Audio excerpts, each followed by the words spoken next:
في الفيديو ده هنتكلم عن ازاي تقدر تشغل ال AI على الجهاز عندك لوكال، وكمان ازاي تقدر تعمل AI chat agent زي تشات جي بي تي وتتعامل معاه بدون اي اتصال بالانترنت.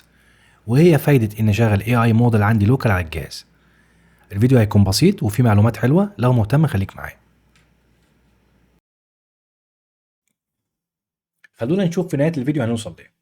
احنا في النهاية هنوصل ان هيكون عندي على الجهاز لوكال عبارة عن AI chat agent ممكن اشتغل معاه من غير ما يكون عندي اي اتصال بالانترنت. كل ده موجود على جهازي، مش هحتاج ان انا يكون عندي انترنت، مش هحتاج ان انا اكلم بروفايدر بره زي اوبن اي اي او انتروبيك او غيرها.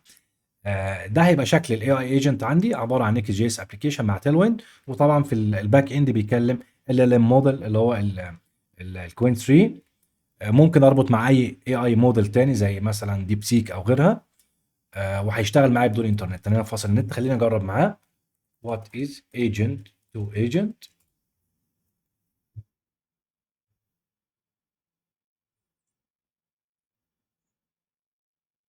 هنا طبعا دي مرحلة الثينكينج، بياخد السؤال بتاعه ويبدأ ان هو يعمل زي برين ستورم.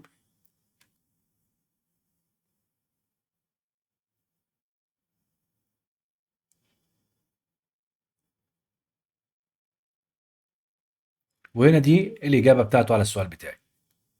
هنا الثينكينج دي اغلب الاي اي ايجنت بتحولها بتكتب هنا ثينكينج مثلا 3 دوتس او حاجة زي كده، بس في الباك جراوند بيبقى ده الوضع، ان هو الاي اي ايجنت بيبدأ يتكلم مع نفسه ان اليوزر سألني السؤال الفلاني، انا محتاج ارد عليه بالرد الفلاني وهكذا. ده هيبقى شكله. ممكن برضو اساله بالعربي او اساله باي لغه على حسب الموديل ده بيسبورت او بيدعم كام لغه. فلو نفرض مثلا هنا انا ممكن اجي اقول له ما هو التعداد السكاني لمصر. هنا بعت له بالعربي. بدأ هنا برضو في الثينكينج فيز، بيعمل برين ستورم، بيفكر مع نفسه ان اليوزر سأله على البوبيوليشن تعداد السكان الخاص بمصر، وبيبدأ ان هو يجمع الداتا، وفي النهاية بيديني رد على السؤال بتاعي. زي ما احنا شايفين انا مفيش اي اتصال بالانترنت خالص، ده كل ده كونكتد لوكال على ال ال ام موديل عندي. ممكن برضو بسهوله، يعني هي تغيير بسيط ان انا اغير الموديل واحول الاي اي ايجنت ان هو يكونكت على الموديل الجديد واشتغل بيه. تمام، خلونا بقى نبدا. طيب، انا ايه اللي يخليني ان انا اشغل اي اي موديل عندي لوكال على الجهاز؟ لاكتر من سبب. السبب الاول ان كخصوصيه، لان السيرفيس بروفايدر زي اوبن اي اي مثلا وانثروبيك وغيرها، انت اي تشات او اي انتر اكشن بيحصل ما بينك وما بين الاي اي موديل ده، الداتا دي كلها بيتعمل لها ستور، بتتسجل عند السيرفر، سيرفيس بروفايدر عندهم على السيرفر. فبيبقى عندهم اكسس على الداتا ديت، بغض النظر دي كانت اكواد او كان محادثات او كان اي حاجه. في بعض الناس بتحب الخصوصيه، وفي ناس بتشتغل على بروجكتس كبيره وبروجكت حساسه، فمش هينفع ان هو لو بيكتب كود او كده الكود ده يبقى فيه نسخه منه عند اي اكسترنال بروفايدر. ففي الحالات دي بتحتاج ان انت بطريقه معينه ان انت تشغل البروفايدر ده او الاي اي موديل عندك على الجهاز. ممكن ما يكونش عندك اتصال بالانترنت، او ممكن تكون متصل بالانترنت. اهم شيء المحادثه اللي ما بينك وما بين الاي اي موديل ده ما تطلعش بره، ما بينك وما بينه بس. ده اول سبب اللي هي الخصوصيه. السبب الثاني، لو انت عايز تعمل ديفلوب مثلا لاي اي موديل جديد، فانت بتحتاج انك انت تعمل ران للموديل ده عندك لوكال. جميل. السبب الثالث، لو في بعض الاشخاص مثلا في ابحاث علميه او كده بيحبوا يستخدموا موديلز مش خاضعه للرقابه، هو يسالها اسئله معينه وتدي له اجابات معينه وهكذا. الاي اي موديلز اللي موجوده دلوقتي زي اوبن اي اي تشات جي بي تي والانثروبيك السونيت، لو في اسئله، بعض الاسئله لما تيجي تسالها ما بيقدرش يجاوبك عليها. فهي ثلاث اسباب. فالسبب الاول خصوصيه، السبب الثاني لو انت عايز تديفلوب حاجه عندك لوكال، والحاجه الثالثه لو انت عايز تستعمل مثلا عشان تعمل ابحاث او حاجه زي كده، تستعمل اي اي موديل غير خاضع للرقابه، فبتضطر ان انت تشغله عندك لوكال. تمام. طيب، عشان اقوم الاي اي عندي لوكال هقومه ازاي؟ عندي طريقتين. الطريقه الاولى وهي الاشهر طبعا ان انا هستعمل الأولامة، والطريقه الثانيه ان انا ممكن استعمل الدوكر. خليني ارجع تاني الانترنت لان هو انا فاصله عندي. والطريقه الثانيه ان انا ممكن استعمل الدوكر رانر. تمام. الاشهر طبعا والافضل هي الأولامة، والأولامة دي عباره عن تول زي دوكر بالظبط، نفس الكونسبت ونفس فكره دوكر بالظبط.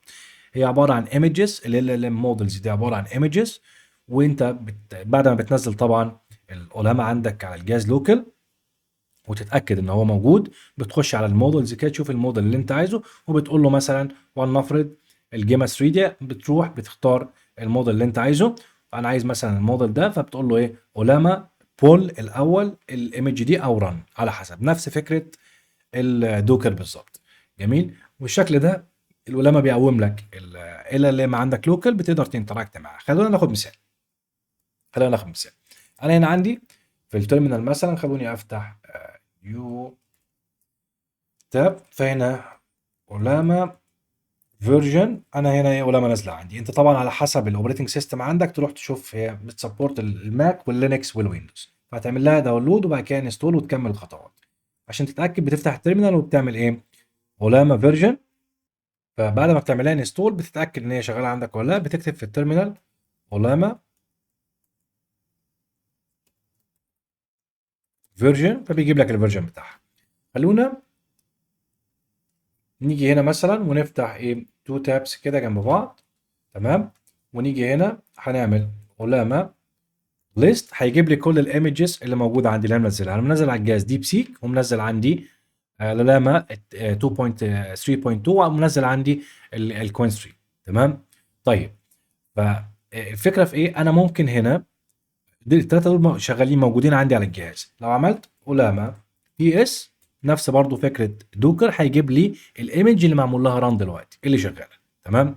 طيب، نفرض ان انا هنا عايز اشغل الاثنين، ودي برضو من فايده ان انا اقدر اقوم اي اي موديل عندي لوكال. ولنفرض مثلا انا عايز اجرب الديب سيك، فهقول له هنا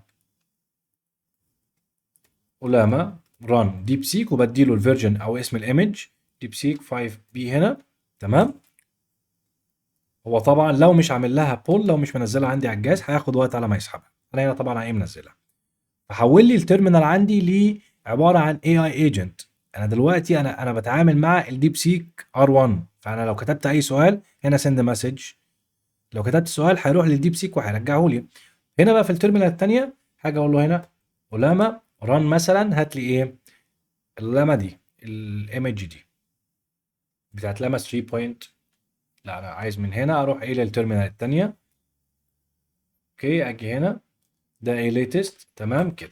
فانا بقى عندي هنا تو تيرمينالز، كل تيرمينال قايم مقوم اي اي ايجنت مختلف، الاثنين شغالين في نفس الوقت. انا ممكن هنا اقول له وات از ايجنت تو ايجنت. تمام. انا هنا بسال ايه ديب سيك، وهنا اقول له وات از، اقول له هنا وات از ايجنت تو ايجنت. تمام. هنا ببدا اقارن، ممكن اقوم 3 او 4 او 5 او 6 او 10 اي اي موديل عندي لوكال واتعامل معاهم واقارن ما بينهم. الحلو في الموضوع ان الداتا، الكونفرسيشن، المحادثه، التعامل ما بيني وما بين الاي اي ده مش بيطلع بره الجهاز. وكمان لو فصلت النت خلاص كل ده موجود عندي، اقدر اتعامل مع الاي اي موديل، ما عنديش اي مشكله. تمام. فمن ناحيه خصوصيه موجوده، من ناحيه ان هو اوف لاين اكسس كمان لو عايز اتعامل معاه اوف لاين، الكلام ده كله ايه موجود. فهنا اعطاني ايه ريزلت، ده اعطاني ريزلت وده اعطاني ريزلت.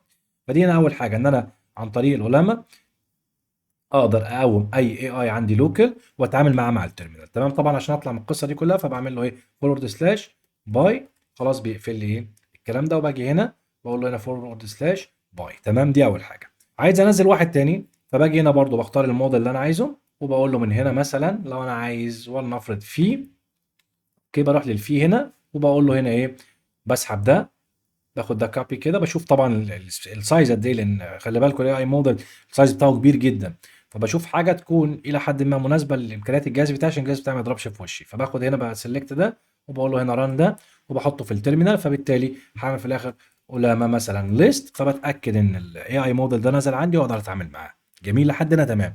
بس انا لغايه دلوقتي موجود فين؟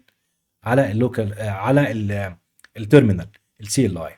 طيب، الحلو في اولاما ان هي بتعمل اكسبوز للاي بي ايز. خلونا نشوف الدوكيومنتيشن بتاعتها. لو جينا دخلنا على جيت هاب هنا، هننزل تحت شويه، عندهم طبعا اكتر من لايبرري، واحده بالبايثون لو عايز تشتغل بالبايثون، بعيد طبعا عن السي ال اي والكلام ده، والثانيه ايه جافا سكريبت بيدي كلاينت جاهز. تمام. وهنا طبعا جيتنج ستارت اللي هي ايه الران زي ما قلنا. وهنا اعطيك مثال للاي اي مودلز اللي موجوده، كل موديل كام بارامتر بيستعملهم، هنا 1 بليون، هنا 4 بليون، وهكذا.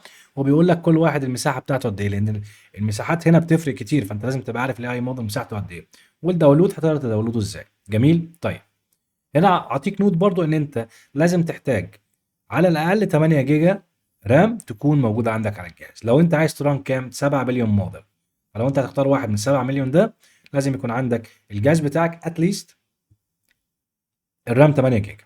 طيب لو عايز اعلى من 7، 16 جيجا رام هتعمل لك ران ل 13 بليون موديل، و32 جيجا رام هتعمل لك ران ل 33 بليون موديل. فده مهم جدا، لازم تبقى عارف السبيكس وامكانيات جهازك ايه قبل ما تشغل القصه دي عشان ايه الجهاز ما يضربش. جميل. طيب خلونا هنا ننزل.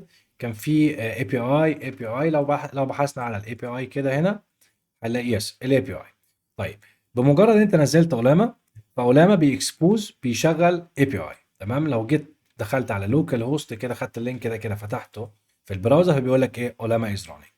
ده يعتبر سيرفر، لوكال سيرفر اي بي اي بيكسبوز اي بي ايز معينه تقدر تستخدمها. يعني انت هنا مثلا جنريت او تشات لو انت عايز تتكلم. خليني اديك مثال. مثلا هنا انا فاتح بوست مان اداني على الاولاما عندي، والاي بي ايز ده انا هي بروفايدد باي اولاما. انا مش بغيرهم. تمام. هو زي ما هو كده موجود تقدر تستخدمه. فهروح اكلم الاند بوينت دي، هيبقى الميثود بتاعتها بوست، وهبعت لها اسم الموديل اللي انا عايزه. مين هو الموديل؟ انا هنا بتكلم لوكال، فمعنى كده لازم اتاكد ان الاي اي موديل ده موجود عندي، اللي هو ده الكوين 3 الاسم بالكامل. تمام. باخد ده كوبي وبحطه في اسم الموديل، وببدا ان انا ابعت له مسج. المسج دي بتبقى رول اللي هي اليوزر اللي هو انا، والكونتنت اللي ايه الحاجه اللي انا عايز اساله عليها. تمام. فهقول له هنا مثلا ايه واتس يور نيم، اروح اقول له بوست.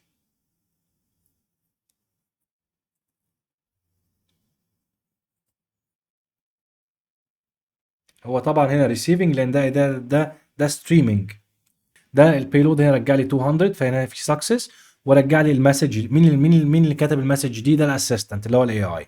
وهنا الكونتنت بتاعتها هي دي ثينك، فهنا بيفكر. وبعد كده نيو لاين، وبعد كده الاوبجكت اللي بعديه اوكي، وبعد كده كوما، وبعد كده ذا يوزر اسكت. قطع لي الاجابه، بيقطعها على ايه؟ على تشانك. ده ستريم. جميل. فهي دي الفكره كلها. فعن طريق الاي بي اي هنا اقدر ان انا اتعامل معاه، ممكن انتجريت مع اي سيرفيس، ادخلها مع سي ال اي تول وهكذا. احنا مش عايزين نعمل الكلام ده كله، عايزين بقى نعمل انترفيس زي تشات جي بي تي كده، بحيث ان هي تاخد الانبوتس بتاعت اليوزر يقدر يكتب هنا اللي هو عايزه. لو عملت هنا ريفريش اقدر اكتب هنا اللي انا عايزه، ولما راح اقول سند تروح هي في الباك جراوند تتكلم الاي بي اي دي وتبعت لها الكونتنت اللي انا بعتها او السؤال.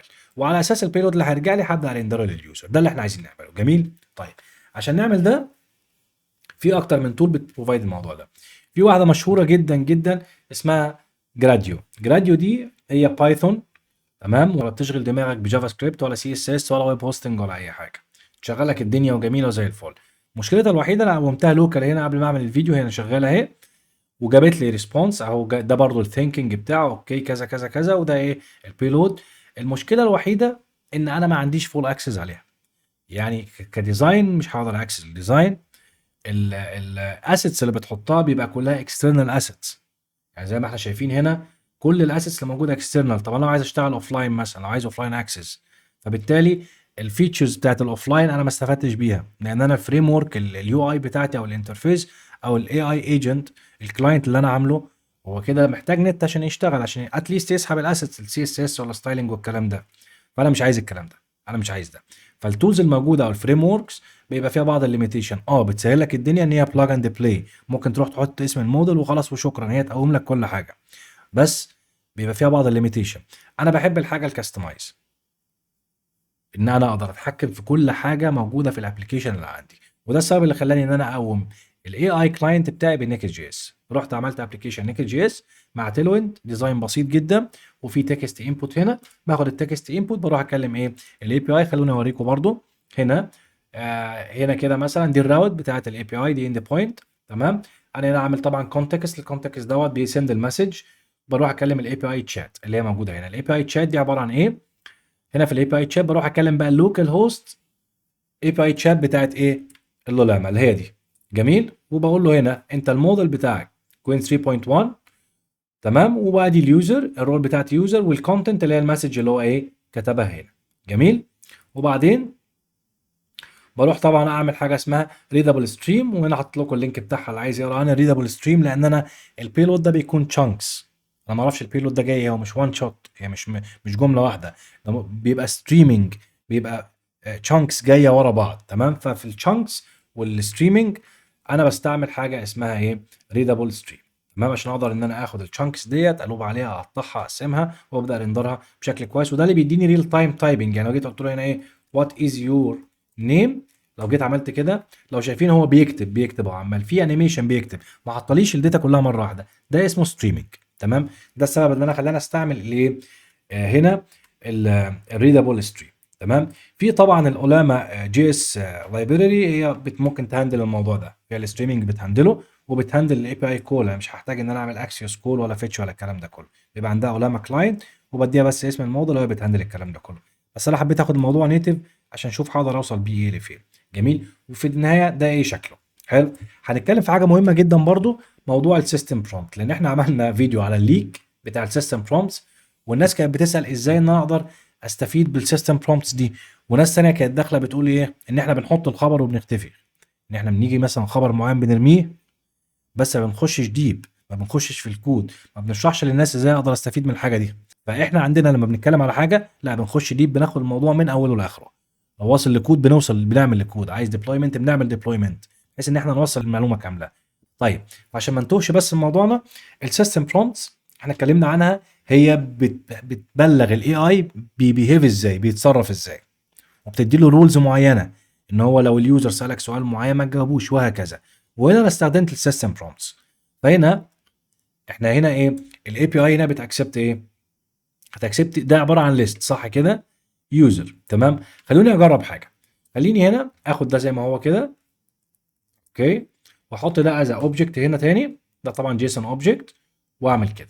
طبعا ده لازم يكون دبل كوت، وده هنا ايه دبل كوت. تمام، فانت هنا ايه، انا الرول المسج، الرول لمين، للسيستم، انت كسيستم خلي بالك your name is Kelly, you are developed by مين، كيتش سيد. تمام، وبعد كده المسج جالك من اليوزر وات از يور نيم. حلو، خلونا نشوف هنا لما اجي اسيف كده واروح ابعت ايه اللي هيحصل.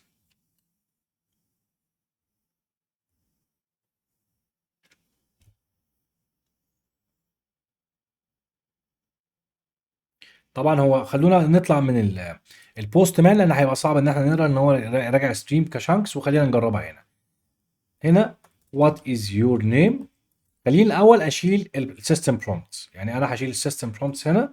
تمام، وهشيل السيستم برومبتس من هنا. جميل، طيب كده، واروح اعمل ريفرش هنا واقول له وات از يور نيم مثلا. حلو، هيروح هو يبرين ستور، ده هو السيستم برومبت الاساسي بتاع الكوين 3. تمام، فهنا بيقول لك ايه اي ام كوين ان اي اي اسيستنت. حلو، ده النيتف، ده البيور. طب لو انا رحت بقى عدلت على السيستم برومبتس، جيت قلت له هنا خلي بالك انت السيستم برومبتس يور نيم از كيل، وجيت قلت له هنا التاني what is your name. تمام، هيروح هنا هيجي قال لك ايه بقى، first I should mention my name which is Kelly developed by ايه، خالد السيد. فده اكبر دليل ان السيستم برومبتس بيأثر على البيهيفير بتاع الاي اي ايجنت. تمام، فهنا قال لك ايه هلو ماي نيم از كذا، وكان رغاي جدا، هنا بيرغي صح. طيب خلينا اعدل السيستم برومبتس كده، واقول له الكونتنت بتاعك انت ده الكونتنت اللي هيسالك على اسمك، قول له اسمي كالي، answer my name is your name nothing else and no more text. خلينا اجرب what is your name. اوكي، فهنا من غير بقى ما يعمل برين ستورمنج ويفضل ياخد ويدي مع بعض ويتو ويحط لي كلام كتير، اسمك ايه، اسمي كذا، وخلاص. وهو ده استخدام السيستم برومبتس. ممكن استخدمه بقى ان انا ايه، اقول له ارفض لو حد سالك على حاجه معينه ما تجاوبش عليها، لو حد قال لك كذا ما تعملش كذا، لو حد قال لك كده ما تعملش ده، وهكذا. هي دي فكره السيستم برومبتس وازاي نستخدمها. وهو ده باختصار. احنا في الفيديو ده جمعنا اكتر من حاجه، جمعنا العلامه ازاي انا شغاله لوكال. تمام، وهي فكره العلامه والفائده بتاعتها ان انا اقوم اي اي موديل عندي لوكال. تمام، الحاجه الثانيه عرفنا ازاي ان انا اقدر اربط اليو اي ايجنت. لو هعمل يو اي كلاينت مثلا، انا هنا بعدت بقى عن ايه، عن موضوع ايه الجارديو وعن اي فريم ورك تانية. في فريم وركس كتيره جدا بتعمل الموضوع ده، انا بعدت على الكلام ده كله، رحت لها نيتف نيكست جي اس، ممكن اعمل لها فانيلا جي اس، ممكن اعملها بيور رياكت، ممكن اعملها اسفلت كات، ممكن اعملها اي حاجه. وفي نفس الوقت هقدر اكونكت بسهوله جدا على الاي بي اي بتاعتي اللوكال، واقدر اشغل الكلام ده كله بدون اي انترنت. ممكن اكبر الموضوع، اخلي في ال ام مثلا يتعامل مع صور ويقرا صور ويرجع لي. ممكن اكبر الموضوع اكتر، اخليه يتعامل مع اوديو، فايلز، ابعت له مثلا ملف صوت يبدا يحلل الملف دوت او يترجمه لي او يحوله لي وهكذا. كل ده ممكن يكون لوكال. ممكن اكبر الموضوع اكتر، ان انا اعمل سي ال اي تيرمينال تول مثلا، اتعامل بالسي ال اي. هي كده كده اوت اوف ذا بوكس موجوده في العلامه، بس انا ممكن اكستند الموضوع ده واطلع بيه بشكل افضل، اعمل تول خاصه بيا. في اكتر من كده، ان انا ممكن اربط الفي اس كود عندي بالموديل ده، ودي حاجه مهمه جدا. ان انا اوكي، انا حتى الفي اس كود هو انتجريتد معاه بري ديفايند، بيجي معاه موديلز زي الاوبن اي دي وزي مثلا الجيميناي وزي السونيت. طب لو انا عايز بقى الاوبن الفي اس كود يشتغل باللوكال موديل ده، سواء كان الموديل اللي انا عملته او الموديل اللي انا عامل له بول ومشغله لوكال، اقدر اعمل الكلام ده كله. تمام. طيب في حاجه كمان بس اخيره، عشان يبقى احنا عملنا كفر للقصه دي كلها. في حاجه اسمها فايل ميك فايل. يس ميك فايل، هنا فايل. تمام. طيب في هنا حاجه اسمها موديل فايل. ايه الموديل فايل دي؟ خلينا ناخد مثال. الموديل فايل لو انا برضو عايز اكستمايز برومت، احنا هنا شفنا مثال ظريف جدا، وهو يعني ادفانسد شويه، ان انا اقدر ازاي اوفر رايد السيستم برومت وانا رايح اكلم الاي بي اي. انما علماء قالت لك ان انت ممكن توفر رايد السيستم برومت عن طريق ان انت بتعمل فايل اسمه موديل فايل. جميل. موديل ايه فايل. خلونا نجرب. الموديل فايل ده زي الدوكر فايل بالظبط، شبه الدوكر فايل بالظبط. خليني افتح هنا التيرمينال. اوكي، انا هنا فين؟ انا هنا صح، اللي كده انا جوه الفولدر ده. هقول له هنا طيب انفيم موديل فايل. تمام. وهاجي هنا اقول له ايه انا عايز. هو نفس فكره الدوكر فايل بالظبط، فروم الايمج الفلانيه اسحب لي كذا، بس انا مش عايز الايمج دي. انا عايز ايه؟ انا عايز الايمج اللي هي ايه؟ اللي هي الكومنت. هاخد الايمج دي كده. اوكي، وهاجي اطلع فوق، اطلع فوق هنا. اوكي، واحط ايه الايمج دي كده. جميل. انا هنا حط التمبريتشر اوكي، وقال له هنا يو ار سوبر ماريو. لا انا مش عايز ايه، مش عايز السوبر ماريو ده. انا مش عايز السوبر ماريو ده، انا عايز ده كده. اوكي، فهاجي هنا واقول له هنا ايه؟ your name is خالد. هعدل على ده. تمام. وهسيف ده كده. جميل. فبقى عندي هنا فايل اسمه ايه؟ اسمه موديل فايل. الموديل فايل ده هيساعدني ان انا اقدر ابيلد الايمج من الفايل ده. فهاجي هنا هقول له اولاما كرييت، هدي له اسم مثلا، فاقول له هنا اولاما كرييت. هيبقى ده اسمها ايه الايمج دي، مش هيبقى اسم بقى ايه الايمج الاساسيه. ده انا ممكن اكستمايز الايمج كمان. هسميها مثلا هنا مثلا برايفت ال ال ام. تمام. بس لازم اديها الفايل كده برايفت ال ال ام اف. الفايل هيبقى اسمه ايه؟ اللي هو موديل فايل. جميل. طيب، فلو جيت هنا قلت له اولاما ليست، بقى عندي هنا البرايفت ال ال ام اهي. جميل. اقدر هنا بقى، اقدر اعمل لها رن برضو عادي. اولاما ران دي. تمام. هقول له وات از يور نيم. تعال نشوف هيقول لنا ايه. طبعا هنا ثينكينج عمال يروح كذا كذا بروبرلي مش عارف ايه اهو شايفين. اند منشن ماي نيم از خالد. فده معناه ان هو راح قرا منين؟ اولا انا خدت نسخه كلون من، او هنا ماي نيم از خالد. تمام. انا خدت نسخه من الموديل الاساسي وعملت فايل اسمه موديل فايل هنا. ادي موديل فايل. تمام. وسحبت النسخه بتاعتي الموديل الجديد من النسخه اللي انا عايزها الموديل ده، وعدلت البرومبت عليه. عدلت السيستم برومبت وعملت لها بيلد وخليت العلماء يستعملها. ممكن برضو نفس القصه بالظبط اخد الاسم بتاعها كده. يعني لو جيت هنا علماء ليست. اوكي، هاخد اسمي ده كده البرايفت ده ليتست واروح اكونكت بيها هناك. اجي هنا اوكي في الكود واغير ادي الراوت. انت رايح تكلم مين؟ رايح اكلم ده صح او كده. بس طبعا هنا في سيستم برومبت. خلينا نشيل السيستم برومبت ده ونشيل ده من هنا عشان ياخد السيستم برومبت بتاعه. فانا هنا بكونكت على ايه؟ على البرايفت ال ال ام اللي هي الايه؟ الايمج اللي انا عملت لها بيلد، او الموديل الخاص بيا. وات از يور نيم مثلا. طبعا انا هقدر اساله اي حاجه مش نيم بس ده كمثال بسيط. رايح هنا. لا هي دي ليتست، هنا في مشكله. اوكي ليتست اجين. وات از يور نيم. اوكي. اوكي اي اسكت كذا كذا، هيرجع لي نفس الحاجه ماي نيم از كذا اهو. هو ماي نيم از خالد. تمام. وبكده نبقى وصلنا لنهايه الفيديو، ونشوفكم فيديو تاني ان شاء الله.